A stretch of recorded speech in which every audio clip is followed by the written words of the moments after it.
नमस्कार, आप सभी का स्वागत है हमारे चैनल में। तो दोस्तों जुड़ चुका हूं मैं यहां पर आप सभी के लिए जेटेट परीक्षा 2024-25 की तैयारी को लेकर के। तो जो भी शिक्षक बंधु जेटेट परीक्षा की तैयारी कर रहे हैं तो उनके लिए देखिए सबसे बड़ी महत्वपूर्ण बात क्या होगी कि देखिए पढ़ने के लिए सबसे पहले आपको सोचना पड़ता है कि किस पुस्तक को पढ़ें, कहाँ से नोट्स लें और क्या पढ़ें कि कम समय में अच्छा तैयारी करके यहाँ पर रिजल्ट ला सके, क्योंकि जेटेट परीक्षा बार बार आयोजित नहीं होती है और एक बार समय जाने के बाद दोबारा आपको नहीं मिलता है। तो इस कड़ी में हम आपके लिए बता देते हैं जेटेट परीक्षा के लिए अभी जो जैक एग्ज़ाम लेगी, ठीक है। और अभी देखिए जितना भी जैक एग्ज़ाम ले रही है आप सभी ने प्रश्न पत्र को देखा भी होगा, नहीं भी देखा होगा तो आपको मिल जाएगा, देख लीजिएगा। जेसीईआरटी किताब जो जैक सरकारी विद्यालयों में फ्री में पढ़ने के लिए देती है, वहाँ से भर भर के प्रश्न लेकर के आती है और यहाँ पर विद्यार्थी जो होते हैं बहुत ऊंचे स्तर की पढ़ाई की तैयारी करते रह जाते हैं और वो सभी यहाँ पर फ्लॉप करते हैं।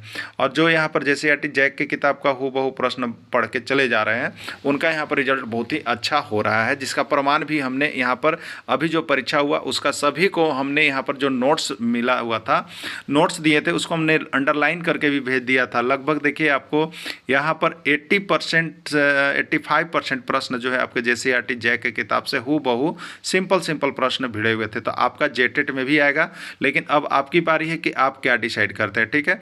यदि आप कहीं से गाइड लेके पढ़ रहे हैं तो गाइड तो देखिए बहुत ही आपको कमज़ोर बना देगा, ठीक है। बहुत ज़्यादा पढ़िएगा बहुत कम आएगा। आप जेसीईआरटी किताब का अगर आपके पास समय है तो नोट्स बनाइएगा, और यदि नोट्स नहीं बना पाते हैं तो देखिए हम आपके लिए इसी कड़ी पर काम करते हैं। हम आपको सारे नोट्स पीडीएफ और वीडियो यहाँ पर जेसीईआरटी जैक के किताब का हर चैप्टर क्लास 6 से लेकर के 11 तक, अभी 10 तक तो देखिए कंप्लीट है, 11 का बन रहा है, 10 तक से ही आपका ऐसे जेटेट परीक्षा में रहेगा। तो 10 तक का 100% कंप्लीट नोट्स हर चैप्टर से मिलेगा। और अभी हर जिस चैप्टर से आएगा अगर एग्जाम में प्रश्न तो उस चैप्टर से वहाँ से प्रश्न आपके एग्जाम में रहेगा ही रहेगा। तो ये हैंड रिटेन नोट्स है, आपको अब पूरा अंदर से निचोड़ करके बनाया गया है। इसकी प्रामाणिकता भी हो गई है अभी परीक्षा में बहुत हद तक, यानी 85-90% प्रश्न उसी नोट से भिड़े भी थे। तो आप सभी देख भी लिए होंगे। जो शिक्षक अभी तक नहीं जुड़े हैं आप जुड़ जाइएगा, हैंड रिटेन नोट्स लेकर के जरूर पढ़ लीजिएगा। अभी आपको सिर्फ यदि 1 से 5 शिक्षक की तैयारी कर रहे हैं तो 500 रुपये में आपको यह मिलेगा, और 6 से 8 शिक्षक की तैयारी कर रहे हैं तो यह आपको 500 रुपये मिलेंगे। और दोनों शिक्षक अगर एक साथ जुड़ देंगे तो उनको सिर्फ 700 रुपये में यहाँ से हम प्रोवाइड करते हैं ये सारे नोट्स, और उसके साथ साथ फ्री क्लासेज भी रहती है, ठीक है। तो क्लासेज भी आपको है, नोट्स भी आपको है, उसमें बात करने की सुविधा भी है, जिससे आप 100% यहाँ से स्कोर करेंगे। चलिए चलते हैं आगे। देखिए हम आपके लिए यहाँ पर जैक मॉडल का प्रैक्टिस सेट जो है 8 लेकर के आए हुए हैं।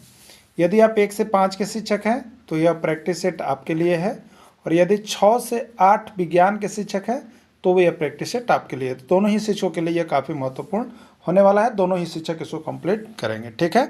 देखिए आपको हम बता देते हैं जेटेट परीक्षा आपकी होने वाली है, और याद रखिएगा जैक के किताब से बाहर कोई मत जाइएगा, कोई प्रैक्टिस सेट कोई मॉडल सेट आपको नहीं मिलने वाला है, ठीक है।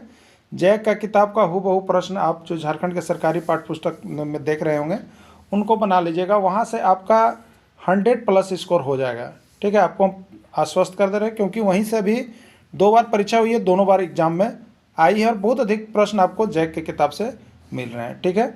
आपके पास जैक का किताब नहीं है, आप नहीं ले पाते हैं, तो हम यहाँ पर देखिए 100% आपके सारे प्रश्न जैक के किताब से ही कवर अप किए हुए हैं, 6 से 10 तक का कंप्लीट कर दिए हैं, ठीक है।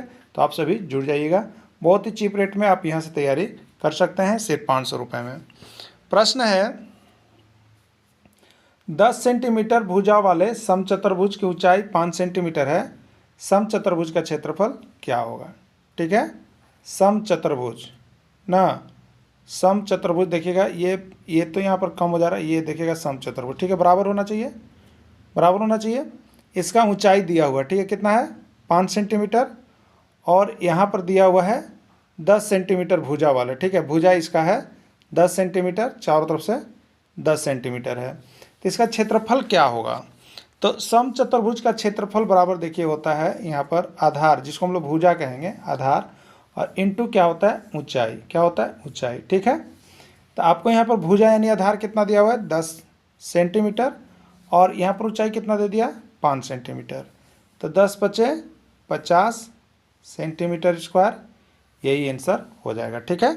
50 सेंटीमीटर स्क्वायर किस में ऑप्शन है, सी में है, सी इसका राइट आंसर हो गया, ठीक है। चलिए देखिए यहाँ पर बनाया हुआ भी है, सब कुछ बना बनाया हुआ आपको PDF है, देख लीजिएगा। एक त्रिभुज की भुजाएं 4 सेंटीमीटर, 5 सेंटीमीटर और 6 सेंटीमीटर है। त्रिभुज का परिमाप ज्ञात करें।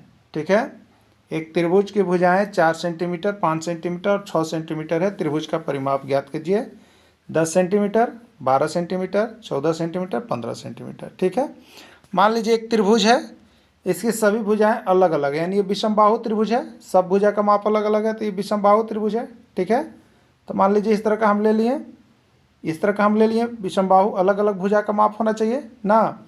अब देखिएगा, तो एक को मान लिए हम 4 सेंटीमीटर, एक को मान लिए 5 सेंटीमीटर और एक को 6 सेंटीमीटर। ठीक, अगर परिमाप आपको कोई भी निकालने के लिए कह दिया जाए किसी भी आकृति का, जैसे फिगर बनाए ना, इसका परिमाप निकालना है, तो परिमाप का मतलब कि जहाँ से चलिए चलते चलते वहीं पर पहुँच जाइए। ठीक है, यानी सभी भुजाओं को योग कर देना। ये यहाँ आएंगे 6, ये 5 11 और ये 4 15।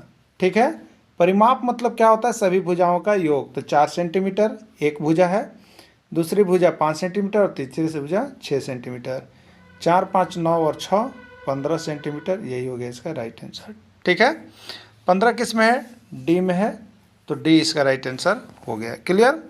चलिए देखिए, यहाँ बना हुआ है त्रिभुज का परिमाप सभी भुजाओं का योग, इस तरह से क्लियर किया हुआ है। सभी को बनाइएगा। देखिए 0 से हीरो तक का सफ़र इसमें पूरा करना है आपको। किन्हीं को दिक्कत हो सीधे फ़ोन से बात कर लीजिएगा। चलिए अगला देखिएगा, एक आयत की लंबाई 8 सेंटीमीटर है और इसके प्रत्येक विकर्ण की माप 10 सेंटीमीटर है। आयत की चौड़ाई ज्ञात करें। ठीक है, क्या होगा चौड़ाई, 5 सेंटीमीटर, 6 सेंटीमीटर, 7 सेंटीमीटर, 9 सेंटीमीटर। देखते हैं। देखिए एक आयत है, पहले एक आयत बनाते हैं हम। आयत हो गया, थोड़ा बड़ा आयत बना लेते हैं ना, थोड़ा बड़ा आयत बनाते हैं। एक आयत ले लिए हम लोग। ठीक है, एक आयत ले लेंगे, यहाँ पर बड़ा आयत है, मान लीजिए ये आयत है। ये समकोण होता है, क्या होता है इसका, समकोण होता है। इसकी लंबाई 8 सेंटीमीटर। ठीक है, इसकी लंबाई कितनी है, 8 सेंटीमीटर है। ठीक है, और इसके प्रत्येक विकर्ण की माप 10 सेंटीमीटर है। मान लीजिए दो शीर्षों को जो मिलाता है विकर्ण, ये विकर्ण है, ये कितना है, 10 सेंटीमीटर है। तो आयत की चौड़ाई, तो ये आयत की चौड़ाई है 1 से। ठीक है, देखिए यहाँ पर एक फिगर जो आपको बन रहा है, दिमाग में आ रहा होगा आप सभी को, एक फिगर जो बन रहा है, ये देखिएगा, इस फिगर को कल देखिएगा आप, केवल इस फिगर को, ये है ना, ये यहाँ पर 90 डिग्री कौन सा त्रिभुज बन रहा है, समकोण त्रिभुज बन रहा है, जहाँ एक कोण 90 डिग्री और समकोण त्रिभुज रहा है। ठीक है, समकोण त्रिभुज में इस सबसे बड़ी भुजा को हम लोग क्या कहते हैं, कर्ण कहते हैं। ठीक है, और इसको यहाँ पर कहेंगे आधार कह लेंगे, इसको आधार कहिएगा और इसको लंब कहिएगा। ठीक है, तो ये चौड़ाई क्या हो गया, ये जो लंबाई है ये तो लंब हो गया, और ये चौड़ाई हम लोग आधार अगर इसको कहते हैं। ठीक है, तो अगर ये चौड़ाई आपको निकालना है, चौड़ाई मतलब क्या निकालना है, इसका लंब निकालना है। ठीक है, तो लंब बराबर क्या हो जाएगा, तो आप एक फार्मूला पाइथागोरस का आप लोग जानते होंगे, कर्ण स्क्वायर बराबर क्या होता है, लंब का स्क्वायर प्लस आधार का स्क्वायर होता है ना पाइथागोरस प्रमेय में। तो लंब हमको निकालना है, तो कर्ण का स्क्वायर, ये लंब निकालना, तो आधार इधर आ जाएगा, तो बराबर की इधर है और प्लस है, बाउंड्री पार करेगा तो माइनस में आएगा, तो आधार का स्क्वायर बराबर कितना हो जाएगा, लंब का स्क्वायर। ठीक है, यानी याद रखिएगा, और लंब निकालना है तो कर्ण का स्क्वायर में से ये जो आपको है आधार का स्क्वायर घटा लेना है, आधार निकालना है तो कर्ण का स्क्वायर में से लंब का स्क्वायर घटा लेना है। अब देखिए यहाँ पे, तो आपको यही फिगर बन रहा था, आप देखिएगा आपके पटल पर जो बन रहा था, यही फिगर आपके मन में बन रहा था। ठीक है, ये फिगर था आपका, ये 8 है, ये x है और ये 10 है, और यहाँ पर ये कर्ण है। तो आपको x बराबर क्या हो जाएगा, तो x बराबर हो जाएगा √10 का स्क्वायर माइनस 8 का स्क्वायर। ठीक है, बड़का में से ही छोटका को घटा दीजिएगा स्क्वायर करके। अब x बराबर क्या हो गया, तो √10 का स्क्वायर 100 और 8 का स्क्वायर 64। ठीक है, तो अंडर कितना हो गया, √100 माइनस 64 हो गया 36, और 36 का जब आप वर्गमूल निकालेंगे तो 6 आएगा, 6 सेंटीमीटर। तो राइट आंसर इसका 6 सेंटीमीटर होगा। विशेष डिटेल्स में जिनको भी देखना है, देखिए यहाँ पर कवर अप सब चीज़ टोटल आपको हम करवा दिए हैं, आप सभी मिला लीजिएगा, देख लीजिएगा। इसके बाद भी दिक्कत हो तो आप हमसे जरूर संपर्क कर लीजिएगा। ठीक है, चलिए अगला प्रश्न है विज्ञान का,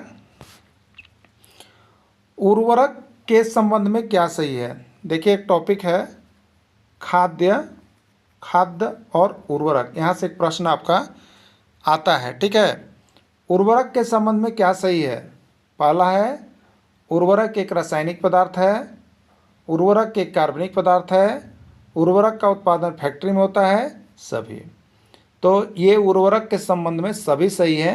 राइट आंसर इसका डी होगा, क्योंकि उर्वरक जो है रासायनिक प्रक्रिया से बनता है, उर्वरक एक कार्बनिक पदार्थ है, उर्वरक का उत्पादन फैक्ट्री में होता है। राइट आंसर इसका सभी होगा, डी होगा। ठीक है। उर्वरक में कौन कौन सा तत्व होते हैं?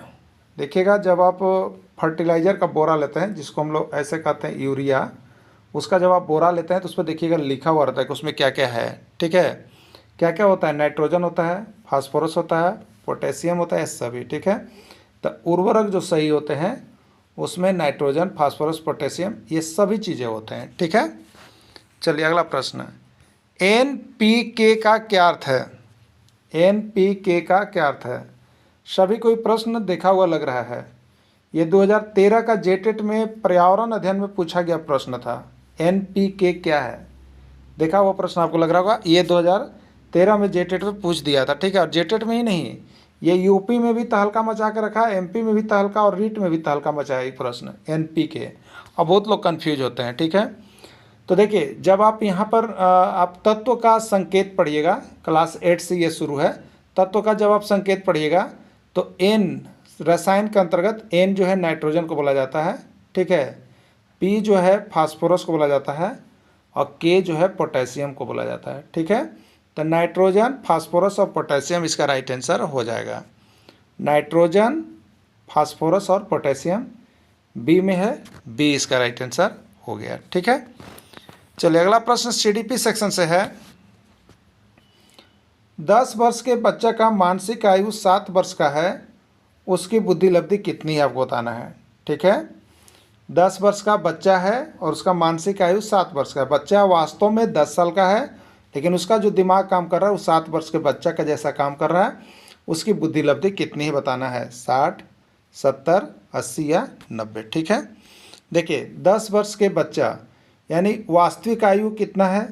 वास्तविक आयु जो है बच्चा का वो कितना है? 10 वर्ष का वह बच्चा है, लेकिन उसका दिमाग, मानसिक दिमाग कितना साल के बच्चा का जैसा काम कर रहा है? 7 वर्ष के बच्चा का जैसा। ठीक है, तो बुद्धि लब्धि यानी IQ क्या होगा? ठीक है, बुद्धि लब्धि देखिए एक टॉपिक है जिसको हमने आपको इस कदर पढ़ाया है कि बुद्धि लब्धि से कोई प्रश्न आप छोड़ नहीं सकते, उसको देख लीजिएगा।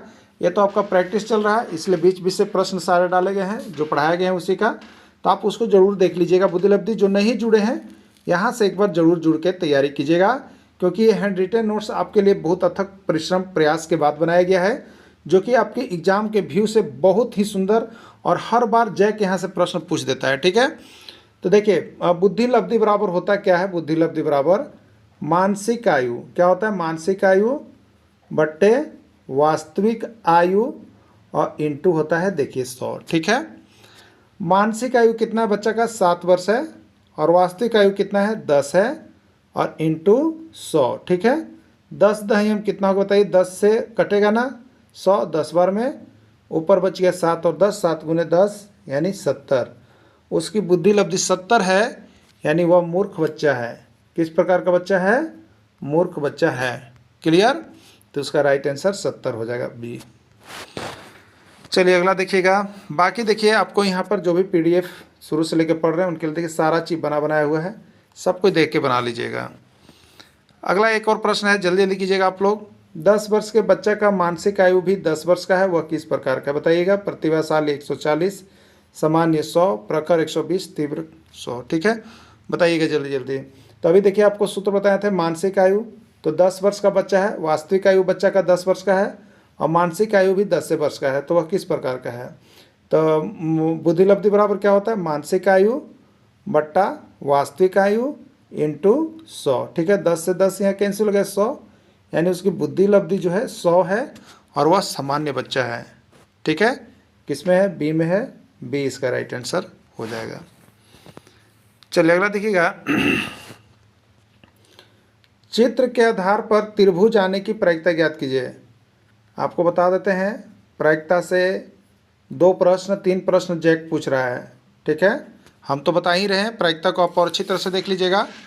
और प्रायिकता का यहाँ पर 6 सेशन आपको करवाया गया है, जिसमें हर एक टाइप के प्रश्नों को आपको यहाँ पर क्लियर किया गया है। जो आपके एग्जाम में आते हैं। तो आप सभी को प्रायिकता का हर PDF लेकर के यहाँ से जरूर पढ़ लीजिएगा, जो कि JCERT जैक की किताब से प्रश्न हूबहू बना हुआ है। ठीक है, तो देखिए प्रायिकता ज्ञात करना है किसका, त्रिभुज आने का। तो प्रायिकता बराबर क्या होता है, प्रायिकता बराबर किसी चीज़ का प्रायिकता निकालना हो तो एक फार्मूला हम लोग लेते हैं, प्रायिकता की संभावना, घटना की संभावना, घटना की संभावना बटे कुल घटना। ठीक है, घटना की संभावना जिसको हम लोग PE कहते हैं, यहाँ पर NE कहते हैं, और बटा होता है NS। यानी एक फार्मूला भी होता है आप जिसको देखे होंगे, PE बराबर होता है NE/NS। ठीक है, NE का मतलब नंबर ऑफ इवेंट, घटना की संभावना कैगो हो सकती है, और number of sum, total event की घटना कैगो। ठीक है, तो अब देखिएगा इसमें जो घटना की संभावना है वो घटना क्या पूछा जा रहा है, त्रिभुज का। तो त्रिभुज कैगो आप ला सकते हैं, देखिए 1 2, एक यहाँ पर देखिए 3 और यहाँ पर देखिए 4, यानी घटना की संभावना है 4। और कुल घटना कैगो हो गया, कुल घटना, घटना की संभावना जिसको हम लोग NE कहेंगे, और कुल घटना जिसको हम लोग NS कहेंगे। कुल घटना कैगो है, तो कुल में सबको जोड़ दिया जाता है, यहाँ 4 4 8 और 4 12। ठीक है, अब देखिए PE बराबर क्या होता है, अभी आपको बताया थे, PE बराबर होता है NE/NS। NE कैगो आया, 4 गो आया, और NS कैगो आया 12 गो, तो 4/12, 4 एकम 4, 4 तिया 12, यानी 1/3 आंसर होगा। 1/3 किस में, B में है, तो B इसका राइट आंसर हो जाएगा। ठीक है, बाकी देखिए टोटल चीज़ बना हुआ है NS 12, मतलब सब चित्र जितना चीज़ दिया है उसको जोड़ लीजिए। त्रिभुज आने की प्रायिकता का मतलब है, त्रिभुज आने की संभावना, घटना की संभावना का मतलब है कि उसमें त्रिभुज कैगो है, तो त्रिभुज 4 गो था, 4 लिख दिए। P त्रिभुज आने की प्रायिकता NE/NS, तो नंबर ऑफ इवेंट, त्रिभुज 4 गो आ सकता है और टोटल 12 गो है, 4/12 कर दिए। अब देखिए यहाँ पर 4/12 किए तो 1/3 आंसर हो गया। ठीक है, चलिए इसका पूरा PDF वीडियो आपको हम दे दिए हैं, सबको देख लीजिएगा, किसी को भी दिक्कत हो बात कर लीजिएगा, नहीं तो सारा PDF देख लीजिएगा। प्रायिकता से 2 प्रश्न आपके एग्जाम में छप जाएगा। एक थैले में 3 नींबू की महक और 5 संतरे की महक वाली गोली रखी गई है। इस थैले में से लीची की महक वाली गोली निकालने की प्रायिकता ज्ञात कीजिए। ठीक है, देखिए थैले में एक थैला है, मान लीजिए थैला है, तो इस थैले में कै गो नींबू रखा गया बताइए। यहाँ पर थैला है, इस थैला में 3 नींबू की महक, 3 गो नींबू वाला महक वाला गोली है, और 5 गो संतरा के महक वाला गोली है, 5 गो संतरा का महक वाला गोली है, यही है ना, नींबू और संतरा वाला है। इस थैले में से लीची की निकाले जाने की क्या प्रायिकता है। ठीक है, अब देखिए तो लीची, उसमें बताइए थैला में लीची है, थैला में लीची नहीं है, यानी उसकी संख्या 0 है। और टोटल कितना हो गया, लीची की संख्या 0, मतलब NE 0 हो गया, और NS कुल संख्या कितना बताइए, तो 3 गो नींबू वाला और 5 गो संतरा वाला, तो कुल हो गया, जोड़ दीजिए 8 हो गया। ठीक, तो PE बराबर होता है NE/NS, तो 0/8 हो जा रहा है, 0/8 यानी क्या हो जाएगा, 0 हो जाएगा, तो इसका राइट आंसर 0 हो जाएगा। और देखिए एक चीज़ और हम आपको बताए थे ट्रिक, कि असंभव घटना की प्रायिकता 0 होती है। असंभव घटना, असंभव घटना का मतलब है कि जो उसमें दिया हुआ ही नहीं है। तो देखिए ये असंभव घटना थी, हो ही नहीं सकता था। 3 गो नींबू है और 5 गो संतरा है, बताइए लीची कहाँ से आएगा, लीची आएगा नहीं, तो असंभव घटना, डायरेक्ट आप 0 इसका आंसर दे सकते थे। ठीक है, लेकिन नियम से बनाइएगा तो इसी आपको बनाना होगा। देखिए यहाँ पर कुल गोली की संख्या 8 हो गया, नींबू की महक वाला 3 और संतरा की महक वाला 5। ठीक, अब लीची की महक निकालना था, तो लीची की महक मतलब लीची की संभावना और कुल गोली की संख्या, तो लीची की संभावना तो 0 है और कुल गोली 8 है, 0/8, 0 आंसर हो गया। ठीक है, चलिए अगला देखिएगा, 1 + tan² थीटा का मान क्या होगा। देखिए बता दे रहे, ये त्रिकोणमिति है, ये 10th में पढ़ना है। यहाँ से 3 प्रश्न अभी जैक पूछ रहे हैं, 3 प्रश्न आपको बता दे रहे, छोटा मोटा मत समझिएगा, ठीक ना। इससे त्रिकोणमिति को आप अच्छा तरह से देखिएगा। अब अच्छा तरह से देखने का मतलब ये नहीं है कि पूरा एडवांस किताब बनाने लगेगा, वैसा प्रश्न नहीं आ रहा है। ठीक है, आपको बेसिक प्रश्न दे रहा है, और प्रयास कीजिएगा JCERT जो जैक में किताब में है उसी को बनाइएगा, वहीं से प्रश्न पूछ दे रहा है 100%। ठीक है, तो यहाँ से प्रश्न आपके रहेंगे, इसलिए आपको डेली चैप्टर मिलेगा। 1 + tan² थीटा का मान क्या होगा, sec² theta, cosec² theta, cot² theta या cos² थीटा। ठीक है, देखिए एक फार्मूला ₹1 आप लोग याद रखिएगा, sec² थीटा - tan² थीटा बराबर क्या होता है, 1 होता है ना। ठीक है, अब देखिएगा तो हम क्या लिख सकते हैं, सेक स्क्वायर थीटा बराबर हम जब करेंगे तो ये बराबर के पहले से 1 है तो 1 रहेगा, और ये -10 स्क्वायर थीटा उधर जाएगा तो हो जाएगा 1 + 10 स्क्वायर थीटा। ठीक है, यानी 1 + 10 स्क्वायर थीटा बराबर क्या हो जाएगा, sec square theta. Clear, sec square theta हो जाएगा। सेक स्क्वायर थीटा किस में, ए में है, ए इसका राइट आंसर हो गया ना। यहाँ पर देखिएगा सेक स्क्वायर थीटा हमारे सूत्र से 1 + 10 स्क्वायर थीटा, ये राइट आंसर हो गया। चलिए अगला देखिएगा, 1 + 10 स्क्वायर ए बट्टे कोसेक स्क्वायर ए का मान क्या होगा। बार बार प्रश्न नहीं पूछ रहा है यहाँ पर, जैक बार बार प्रश्न पूछ रहा है। ठीक है, सेक स्क्वायर ए होगा, कोसेक स्क्वायर ए होगा, कोट स्क्वायर ए होगा, 10 स्क्वायर ए होगा, क्या होगा बताना है आपको। ठीक है, तो देखिए 1 + 10 स्क्वायर ए का मतलब वही बताए थे, क्या हो गया था आपका, सेक स्क्वायर ए हो गया था। और कोसेक स्क्वायर ए का क्या होता है, तो आप कोसेक स्क्वायर ए को लिख दीजिएगा। ठीक है, देखिए एक चीज़ और आप याद रखिएगा, साइन थीटा का उल्टा होता है कोसेक थीटा। ठीक है, और कोस थीटा का उल्टा होता है सेक थीटा। ठीक है, तो सेक थीटा को हम यहाँ पर क्या लिख सकते हैं, देखिएगा आपके पास है सेक स्क्वायर ए बट्टा कोसेक स्क्वायर ए। ठीक है, आपके पास है सेक स्क्वायर ए बट्टा कोसेक स्क्वायर ए, यही है ना, सेक स्क्वायर ए बट्टा कोसेक स्क्वायर ए। ठीक है, अब देखिएगा यहाँ पर सेक किसका उल्टा होता है, कोस का, तो सेक स्क्वायर ए बराबर लिख सकते हैं 1/कोस स्क्वायर ए। ठीक है, और कोसेक स्क्वायर ए बराबर होगा क्या चीज़, 1/साइन स्क्वायर ए।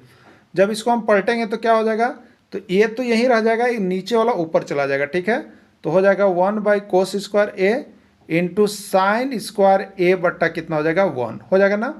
अब देखिएगा आपके पास तो आ गया, आपके पास कितना, 1 × साइन स्क्वायर ए यानी हो गया साइन स्क्वायर ए, और 1/कोस स्क्वायर ए यानी कोस स्क्वायर ए, यानी आपके पास आ गया यहाँ पर ऑप्शन के रूप में साइन स्क्वायर ए बट्टा कोस स्क्वायर ए आ गया। ठीक है, देखिए एक आप और फॉर्मूला पढ़े होंगे, टेन थीटा बराबर होता है साइन थीटा बट्टे कोस थीटा। टेन थीटा बराबर क्या होता है, साइन थीटा बट्टे कोस थीटा। ठीक है, तो साइन थीटा बट्टे कोस थीटा बराबर टेन थीटा होगा, तो साइन स्क्वायर ए बट्टा कोस स्क्वायर ए बराबर कितना होगा, 10 स्क्वायर होगा। ठीक है, तो 10 स्क्वायर ए इसका आंसर होगा, 10 स्क्वायर ए डी में है, तो राइट आंसर इसका डी हो जाएगा। ठीक है, बाकी सब देखिए आपको वहाँ अगर दिक्कत लग रहा हो तो यहाँ पर आपको बना के हम दे देते हैं, जिससे कि आपको कोई परेशानी झेलना नहीं पड़े। यहाँ पर बनाया हुआ है, इसको समझ लीजिएगा। ठीक है, चलिए अगला देखिएगा, बिंदु 2√7 और -√3 किस चतुर्थांश में स्थित है, प्रथम, द्वितीय, तृतीय या चतुर्थ, किस चतुर्थांश में स्थित होंगे आपको बताना है। ठीक है, देखिए आपको बता दें कोऑर्डिनेट ज्योमेट्री है, ये कोऑर्डिनेट ज्योमेट्री निर्देशांक क्लास 10 में भी है और क्लास 8 में भी है। ठीक है, एकदम बेसिक प्रश्न आपको एग्जाम में पूछ देता है और बहुत नहीं बना पाते, जबकि बहुत ईजी है, तो आप इसको समझिएगा। चतुर्थांश कैसे हम लोग जानते हैं। ठीक है, देखिए जब भी आप यहाँ पर ग्राफ बनाते हैं तो ये क्या होता है, एक्स होता है, ये एक्स डैश होता है। ठीक है, ये वाई होता है, ये वाई डैश होता है। ठीक है, एक्स मतलब कि इधर प्लस वाला चिन्ह चलेगा, और वाई मतलब प्लस वाला चिन्ह चलेगा, वाई डैश का मतलब नीचे माइनस वाला चलेगा, और एक्स डैश का मतलब इधर भी माइनस वाला चलेगा। ठीक है, तो यहाँ पर चिन्ह देखिए 2√7 का चिन्ह क्या है, प्लस, प्लस है, तो आपको हो गया प्लस, और √3 का चिन्ह क्या है, माइनस, माइनस। ठीक है, तो प्लस माइनस कौन चतुर्थांश में है, याद रखिएगा। ठीक है, ये होता है देखिए पहला चतुर्थांश, ये होता है दूसरा, ये होता है तीसरा, और ये होता है चौथा चतुर्थांश। ठीक है, तो पहला में देखिए कौन जा रहा है, पहला देखिए ये घर आपका हुआ ना, देखिए घर आपको दिखाता है। ठीक है, पहला आपका ये घर हुआ, इसमें x भी प्लस है और y जाइएगा तो ये भी प्लस है, यानी अगर प्लस प्लस रहता तो प्रथम में जाता। अब चलिए इधर से इधर चलिएगा तो इसमें x देखिए माइनस में है और y देखिए प्लस में है, यानी माइनस प्लस रहेगा तो ये द्वितीय चतुर्थांश में जाएगा। ठीक है, और आपके पास है प्लस माइनस। ठीक, अब चलिए इस घर की ओर बात कीजिएगा, इस घर में, तो इस घर में यहाँ पर ये जो है आपका x भी माइनस में है और y आइएगा तो ये भी माइनस में है, यानी माइनस माइनस अगर दोनों रहेगा तो तृतीय चतुर्थांश में। और चतुर्थ की चलिएगा तो चतुर्थ ये हो गया, चतुर्थ ये हो गया, देखिए a। ठीक है, तो चतुर्थ में x प्लस में है और y नीचे आइएगा तो माइनस में है, यानी प्लस और माइनस। आपसे यही पूछा है कि प्लस माइनस किस चतुर्थांश में, तो इसका राइट आंसर चतुर्थ हो जाएगा। क्या हो जाएगा, चतुर्थ चतुर्थांश, डी में है, राइट आंसर इसका डी हो जाएगा। ठीक है, चतुर्थांश को देखना समझ गए होंगे, नहीं समझे हैं तो देखिए यहाँ पर बनाया हुआ है, बहुत अच्छी तरह से हमने बना दिया है, आप इसको समझ लीजिएगा। ठीक है, चलिए अगला देखिएगा, एक पासे को एक बार उछाला जाता है तो सम संख्या आने की प्रायिकता ज्ञात कीजिए। ठीक है, 1/2, 1/3, 2/4 या 5/4। ठीक है, देखिए पासा में जो लूडो को गोटी पासा कहते हैं, पासा जो होता है आपको इस तरह से जो बना हुआ रहता है। ठीक है, इस तरह से हम लोग को जो बना हुआ रहता है, इसमें आप देखिएगा तो यहाँ पर क्या होता है, यहाँ पर आप देखिएगा इस तरह से जो रहेगा, इसमें किसी पर जो है 1 से लेके 6 तक लिखा हुआ रहता है, याद रखिएगा। एक गोली रहेगा, किसी में देखिएगा 2 रहेगा, किसी में देखिएगा 3 रहेगा, किसी में देखिएगा तो 4 होता है। कितना होता है? 4 होता है। किसी में यहाँ पर देखिएगा तो 5 होता है, और किसी में देखिएगा तो आपका 6 होता है, 6 होता है। ठीक है, यही पासा में 6 होता है, तो टोटल पासा में 6 होता है। अब पूछा है इसमें सम संख्या आने की क्या प्रायिकता है।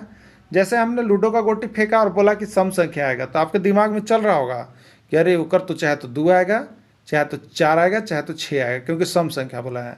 तो संभावना हमारे दिमाग में कै गो बनेगा? सम संख्या का 3 गो बनेगा, 2, 4, 6, 3 गो। तो संभावना 3 गो होगा, और टोटल कै गो होगा पासा में? 6 गो होगा। तो होता क्या है, संभावना बट्टे कुल संख्या, 3, 3 एकम 3, 3 दूनी 6, 1/2 ये हो गया आंसर। ठीक है, 1/2 किस में है?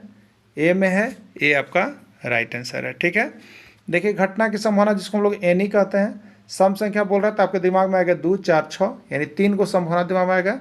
टोटल 6 होता है, पी बराबर NE/NS होता है, 3/6, 1/2। सब कुछ बना बनाया हुआ है, सब कुछ यहाँ से जुड़ कर तैयारी कर लीजिएगा। ठीक है, अंतस्थ व्यंजन कितने प्रकार के होते हैं? देखिए आपको याद रखना है, अंतस्थ व्यंजन, ठीक है, ऊष्म व्यंजन, अंतस्थ व्यंजन, ऊष्म व्यंजन, अस्पष्ट व्यंजन। सबसे ज़्यादा अंतस्थ और ऊष्म अब तक एग्जाम में सबसे ज़्यादा पूछा जाने वाला प्रश्न है। ठीक है, अंतस्थ व्यंजन में हम लोग कहते हैं य, र, ल और व, ये अंतस्थ व्यंजन है। ठीक है, अब देखिए तालव सा, मूर्धन्य सा, दंत सा और ह, ये जो है ऊष्म व्यंजन है, याद रखिएगा। ठीक है, चलिए तो अंतस्थ व्यंजन 4 होते हैं, य, र, ल और व। देखिए लिखा हुआ है, इसमें कौन सा वाक्य का आदेश सूचक है?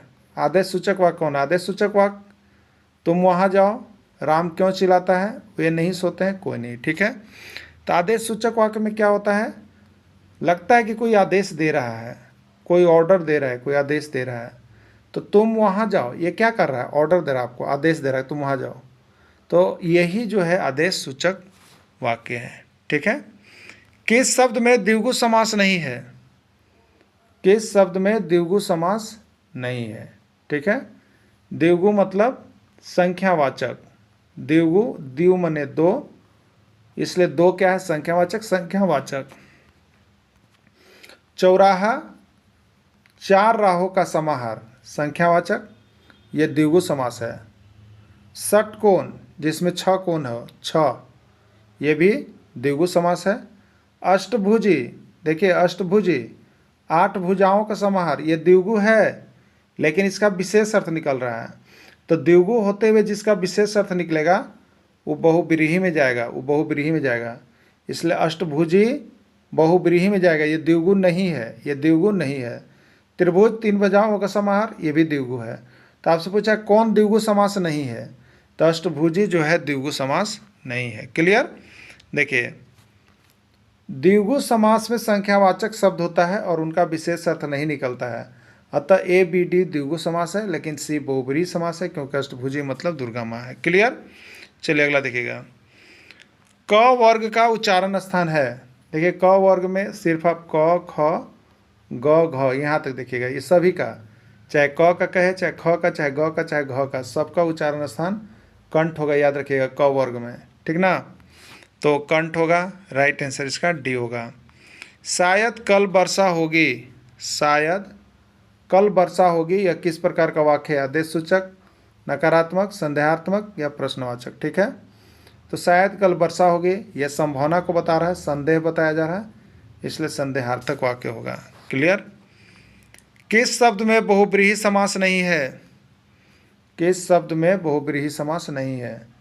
दशानन, सप्तऋषि, चक्रपाणि, बजरंगी। ठीक है, दशानन मतलब 10 हो आनंद जिसके, जिसको हम लोग रावण कहते हैं। ठीक है, तो ये तो बहुब्रीहि समास है। चक्रपाणी, जिसके हाथ में चक्रपाणी हो विष्णु, बजरंगी हनुमान जी को कहते हैं, तो सबका विशेष अर्थ निकलता है।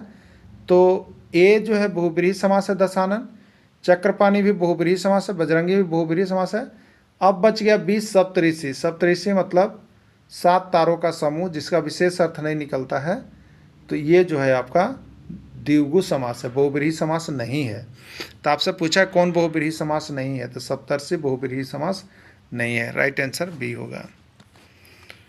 मनोयोग का सही संधि विच्छेद है। मनोयोग का सही संधि विच्छेद है। मनोह जोड़ योग, मनः जोड़ योग, मनः जोड़ा योग कोई नहीं। ठीक है, तो मनोयोग का सही संधि विच्छेद हो जाएगा मनः जोड़ योग। राइट आंसर होगा। ठीक है, तुम वहाँ जाओ, तुम वहाँ जाओ, यह किस प्रकार का वाक्य है? विस्मयादिबोधक, आदेश सूचक, प्रश्नवाचक, नकारात्मक। ठीक है, तुम वहाँ जाओ यह आदेश दिया जा रहा है, यह आदेश है, इसलिए यह आदेश सूचक वाक्य में जाएगा। ठीक है, राइट आंसर बी हो जाएगा।